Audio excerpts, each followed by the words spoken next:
Urban Meyer built programs. Lane Kiffin builds headlines. What's going on, everybody? My name is Daniel Augustin, and this is Multi-Hyphenate AF. Before I move on, I'm going to kindly ask that you like, comment, and subscribe. The button is right there. Would really appreciate it if you hit that button for me. I have a goal to reach 10K by the end of the year, and I will not get there without your help. Now, why did it work for Urban Meyer? Why did the Gators go after Urban Meyer? Why was he such an important hire? Why did it work? Why do they want Lane Kiffin? What is the mystique? What is it? Let's get into this.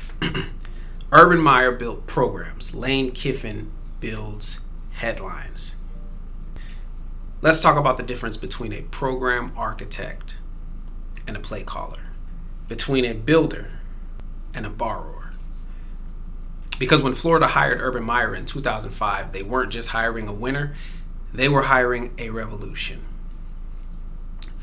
The urban blueprint at Utah, Meyer went 22-2 in 2 seasons. He did not just win, he reshaped football. He reshaped football for all the NCAA. Let's be real. He took a mid-major program, ran a no-huddle spread that blended power and option principles, and turned a guy named Alex Smith into the #1 overall NFL draft pick and a Heisman finalist. He won a BCS Bowl, the Fiesta Bowl. He was the first BCS buster in history. Utah averaged almost 500 yards a game. That's what made Urban Meyer irresistible to Florida. He was young, he was innovative, disciplined, and his systems made average programs elite. Every stop got better after he arrived. That's culture. That's architecture. Now let's talk about Lane Kiffin. Lane Kiffin has coached everywhere, and somehow he's left every place the same as where he found it, as how he found it. He coached for the Oakland Raiders 2007 to 2008. He was hired at 31, youngest head coach in NFL history, and his record was 5-15. He was fired midseason by Al Davis, and Al Davis literally called Lane Kiffin a liar on live television. Had a whole press conference to talk about it. Read a whole letter about his situation with Lane Kiffin. Let's talk about the Tennessee Volunteers, 2009. 1-year rental, 7-6 record. He left in the middle of the night for USC. Had Vol fans literally burning mattresses on campus. Tuesday night, UT students spray painted the name Lane on the campus rock, along with a variety of other 4-letter words, all directed at the head football coach who announced he will vacate the Vols after just 1 season. Well, I think it's pretty messed up. I mean, there was no point in him coming here. And you name your firstborn son Knox? We really hate Lane Kiffin. Students tried to make their way into the press conference but were asked to leave the building. We just really wanted to see Lane Kiffin and really just let him know how we feel and let him know that this decision affects people, how betrayed we feel. Meanwhile, the news of Kiffin's resignation made its way across campus and ignited a frenzy among hundreds of angry students. The crowd set fire to a mattress and a trash can outside the athletic center where Kiffin held his press conference. The mob made a final stop at Neyland Stadium. Some students knocked over a chain-link construction fence while a few others attempted to climb inside the stadium. Police eventually cleared the crowd, shut down the road, and students left the scene without any more incidents. But when all was said and done, the Lane Kiffin era with the Tennessee Volunteers was officially up in smoke. It was just a mob mentality. USC Trojans, 2010 to 2013. He inherited Pete Carroll's empire, went 28-15, but by the end, he was literally fired on the tarmac after a 3 a.m. loss to Arizona State. Never won the Pac-12, never made a BCS Bowl. Alabama, offensive coordinator 2014 to 2016. This is where credit is due. This is where he actually proved he had some value. He modernized Nick Saban's offense, coached Heisman winner Derrick Henry, and helped launch Jalen Hurts. But again, he was a coordinator, not a program head. And that program has been successful without him on a number of occasions. Lane Kiffin has failed everywhere. And when I look at Lane Kiffin, I see somebody who is mastering the art of public relations. He's mastering the art of putting out information in the media to tell this story and to sell my image and to create the brand that is now Lane Kiffin. But you got to tell me, why is he such a hot shot coach candidate when he's literally failed everywhere? FAU, I mean, that damn near doesn't count. You're in Florida, and basically you can get the next best prospects that don't end up going to UF, that don't end up going to UM, that don't end up going to FSU. These are the guys that tend to go to USF and FAU and FIU. And these guys, there's talent there. Those guys could absolutely play at UF, FSU, and UM. Some of them just, UF, FSU, and UM can't take all those guys. There's a lot of other guys they're already giving scholarships to. There's other guys they need to go get. They already went and got 5 different wide receivers. They don't need another one. So sure, USF, go ahead, you can get that one. Plus this guy's faster. Plus this guy's taller, etc. This guy had better stats. This guy's rated better. He's a 4 or 5 star. Better for us to sell that to the media and so on and so forth. You can have that guy. This is the only place where Lane Kiffin has been successful, in a conference a lot like Billy Napier, in a conference that has much less talent across the board. And he didn't win a BCS bowl game. He didn't go to the Fiesta Bowl. He didn't take FAU to those heights. Yes, they won a conference. But what happened outside of the conference? You got Urban Meyer named Coach of the Year, not just SEC Coach of the Year. He gets Tim Tebow to become a Heisman candidate because he spent his time developing what Tim Tebow was going to be doing for the Florida Gators. Granted, you can say Tim Tebow was what he was, but Urban developed it. He worked with Tebow rigorously. That was his project. Full on. Full stop. Whereas I can't say that I've seen Lane develop quarterbacks versus call plays. Jackson Dart is the most successful quarterback I've seen Lane Kiffin have. And I've talked about it on this channel, talked about it in the podcast. Jackson Dart's got some things about his game that, I mean, from the standpoint of development, hopefully Dayball is going to work on that. But there are certain things about Jackson Dart where when the game is on the line, I don't know who he is. We just saw him and the Giants implode last week. He did throw a bad interception, and if I'm not mistaken, there was some pressure in the pocket. It was probably a throw. If he would have held onto the ball, that would have been a much better situation in that scenario. But besides the juice and the excitement, the virality of Jackson's game, there's a certain sense of game management that I have not seen from Jackson Dart. There's more of a sense of, fuck it, I'm throwing it, I'm going for it, I'm gonna dive. And that's what makes him exciting. That's the virality. That's the Lane Kiffin effect, so to speak. I don't understand why that needs to be Lane Kiffin in Florida. I've been hearing so many people talk about Lane Kiffin. That name is one of the names I'm hearing the most. Lane Kiffin, Jeff Brom. I'm hearing a lot, and I'm hearing a lot of people talk about James Franklin. The James Franklin situation is bewildering to me. It's bewildering. It doesn't make any sense. I just talked about it on my last podcast. It makes no sense. This guy did not have to go up against a bowl-like team every game in the SEC. Let's be real. Look at some of these people's schedules in the SEC. There are some schools that get to hide and only play a couple tough games, and then get the lower level teams in the SEC. But for the most part, you can't do that. And if you do that, that's a gamble. By way of the end of the year, we're going to mess around and see that you may not get in because your strength of schedule was not there. But in the SEC, you have to go up against, You're liable to have a schedule where you have a year you played against Oklahoma, you played against Tennessee, you played against Alabama, you played against Georgia. That's already a college football playoff right there. The SEC's gauntlet is different from any other team anywhere.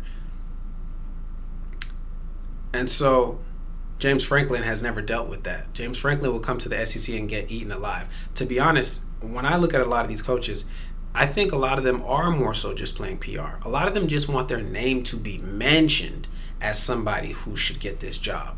Because if their name is mentioned, that sells them as somebody who is worthy, who has the value for that job. They don't have to even get the job. Just mention their name, because even just their name being mentioned gives them an opportunity to have their agent go back to the school that they're currently coaching at and say, hey, my guy could potentially go to Florida here. We got to do something to just make sure he's good and to keep him here. How about an extra Curt Cignetti-like deal? I don't know that Curt Cignetti would have ever wanted to go to Penn State, but why not use the leverage of the possibility of me going to Penn State to get you to give me a whole new deal that ensures my family's good. This deal is the life insurance. We're good.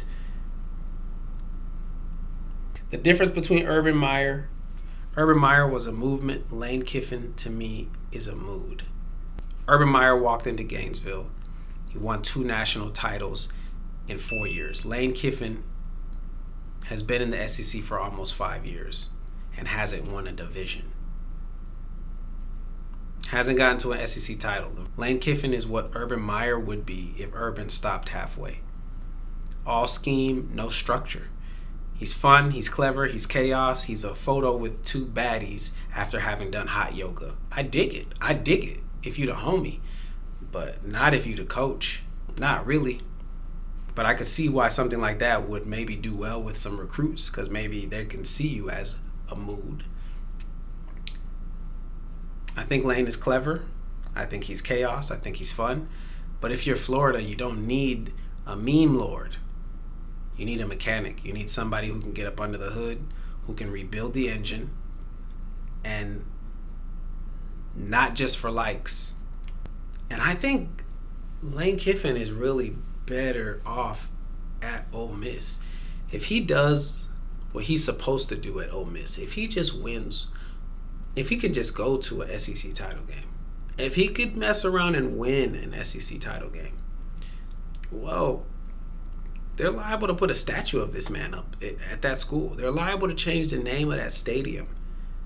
Stadium Kiffin built. If he's liable to take that team to the playoffs, I mean, it would change his stature so much more than just being the next coach. I think he's getting the headlines constantly of the guy who got the big job and got the big contract, and that's what's doing it for him. I got to coach the Raiders. I got to coach the Vols. I became Conference USA Coach of the Year, and he's just kind of swinging at everything. But I think it's a very obvious mistake that's being made here. I think it's an obvious mistake that's being made here, and I think people aren't doing the research. They're just excited about the headlines. If you never heard the story about Lane Kiffin and Al Davis, with the Raiders, you gotta look that up. It's a very crazy scenario, a very crazy situation where Lane ended up getting fired by Al Davis. Al Davis basically fired him at a press conference. He gave everybody the information, showed them the letter that he spoke to Lane about, that he sent Lane and shared with Lane, and called Lane a liar. I mean, you never hear owners talk about coaches like that. I don't know that I've ever heard Jimmy Johnson. I don't know that I've ever heard Jerry Jones talk about Jimmy Johnson like that. I've never heard an owner talk shit about a coach. It's just not how they move. They always move as a unit, and it says a lot to see a scenario where there's such a bad breakup, and I get it. I've been through bad breakups. Not like that. Not with an organization where the owner is saying I'm a liar and whatnot. Like I said in my last podcast, the Florida Gators decide to move forward with Lane Kiffin. I'm going to support it, and I'm going to be here for it. I do think he's going to recruit his ass off if he does become the coach. I think, that part will be taken care of, but I just haven't seen him totally win when it matters. He's got Oklahoma coming up next week. Are you going to win that game? Georgia's a struggling ass team. What happened in that game? These are the games that you got to win. You know what I'm saying? Like, these are the games you have to win. It's pretty crazy. Like, Texas had it all last year. They had the biggest PR campaign, the biggest hype, and they couldn't beat Georgia worth a damn. Not at home, not in the SEC championship game, and they were missing their quarterback. But it didn't matter ultimately. Georgia always finds a way to win these games, or they find a way to win more often than they lose, because you could feel the spirit of their coach through this television screen. It's permeating. Kirby Smart is in the game. When you play Madden, they have these things called X factors, and when certain players get into their X factor, the game kind of starts revolving around them, and they start making crazy one-handed catches. And if it's an edge player, that they become unstoppable and no old lineman can stop them, and they're in the backfield when you say HUD. Kirby Smart is an X factor coach, and you feel it from the very beginning of the game to the end of the game. Sometimes it feels like he's cheating. That's how much of an X factor he is, because he is in the fucking game. I have never seen that in Lane Kiffin. I've never seen that. I see a meme lord. I see a guy who's joking around about it, because it kind of feels like he's just got a really good life, and it kind of feels like he maybe has everything kind of laid out for him. And I feel like him getting the Florida job is just him being able to just, it's like catching Pokemon. It's like he's going to catch all the fucking Pokemon. He's going to coach. He done coached at the Pac-12, Conference USA, SEC. I mean, I guess he hasn't done Big 10 or Big 12, I guess. But why not? Shit, why not? I'm not doing any of this to hate on Lane Kiffin, I'm not against Florida hiring Lane Kiffin, but I am struggling with how much it's being publicized that he's the only candidate. He should be competing for this, because he's not a one of one. He doesn't have special qualifications anywhere. There are plenty of coaches who put up points and score a lot. I mean, they couldn't score a lot against Washington State. Why were they struggling in that game? How come he wasn't able to beat Florida last season? These are games where I expect to see to feel the X factor of Lane Kiffin's coaching, because I can see the adjustments that are being made. Lane seems like somebody who's good on the fly and quick-witted, and will probably win any press conference in his own way. But I think we should leave Lane Kiffin where he is over there at Ole Miss and let him continue to actually build that program, because he's doing a good job building the program. He's building over there. I think Lane should absolutely stay at Ole Miss for a good 10 years or so. And if he really wants to go somewhere, he should probably go somewhere like Clemson. To be real, if Dabo leaves, that's probably where Lane should go. Go to the ACC. The conference is nothing like the SEC's gauntlet. You probably pop off right away and really can start to win a bigger conference, become maybe the coach of the year again in that conference, continue to establish yourself, and then let's have these conversations again. But the Florida Gators can't afford to get this wrong. They've already had 4 failed coaches. Urban Meyer was coaching the Florida Gators for 4 or 6 years. He was coaching the Florida Gators, and he won 2 national championships. in such a short period of time. I mean, that's unheard of. That's how Kirby Smart wins. That's how Nick Saban wins. That's how Dabo was winning. It's a shame Urban didn't stay longer, you know. It's a shame, but I mean, it's all over Urban's record. And then he left and he went to the Big Ten, and then they won the championship over there. So it's beyond proven on him. He failed in the NFL, sure, but you know, that was after having earned his opportunity to go to the NFL, because he just won a championship at the University of Florida and then at Ohio State. So these are, I'm a conflicted Gator fan. I'm going to express myself vulnerably, because that's where the confliction is. I'm being honest about this. I'm willing to root for Lane Kiffin, because if he's going to be the coach of my favorite school, my favorite brand, my favorite college team, I don't want to be making videos about him like I was making videos about Billy Napier. I don't want to be going into every Saturday wondering if he's going to be on his P's and Q's. I don't want to be concerned of whether or not he had the game plan down pat because he was doing too much hot yoga that week.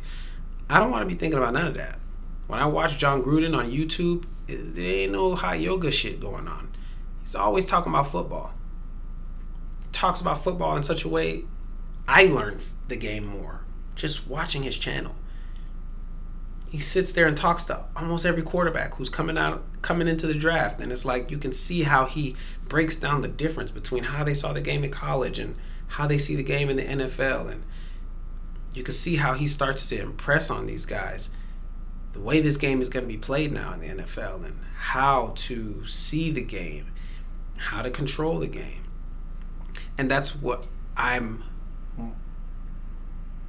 I'm campaigning for John Gruden, is because I see somebody who's a teacher, and I think that is more valuable than somebody who's focused on making everybody laugh with the next thing that they post. If Florida's only looking at Lane, if the job is starting and ending with him, I think it's dangerous, and I think it gets us back into a situation where we end up getting a coach who kind of is just happy to have caught that next Pokemon, and everything is supposed to just take care of itself from that point.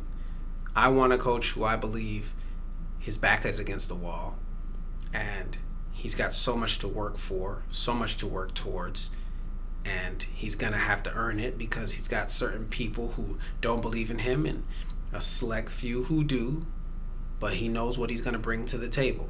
And some people are going to say, why can't that be Lane Kiffin? I hear you, but I just read his resume, and everywhere he's gone, there's been utter failure.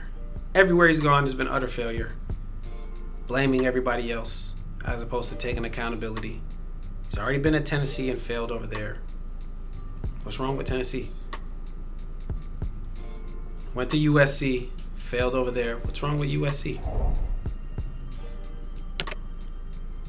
I'm just not a fan of his resume. I'm not a fan of the way he's gotten to where he's gotten. I'm happy for him, but I'm not a fan. Guys, if you got to this part of the video, I genuinely appreciate you. Would really appreciate it though if you liked this video, if you left a comment with your opinions, and would appreciate it 10 times more if you decided to subscribe. The button is literally right there. Like I said, I have a goal to reach 10,000 by the end of the year, and that's not going to happen without you.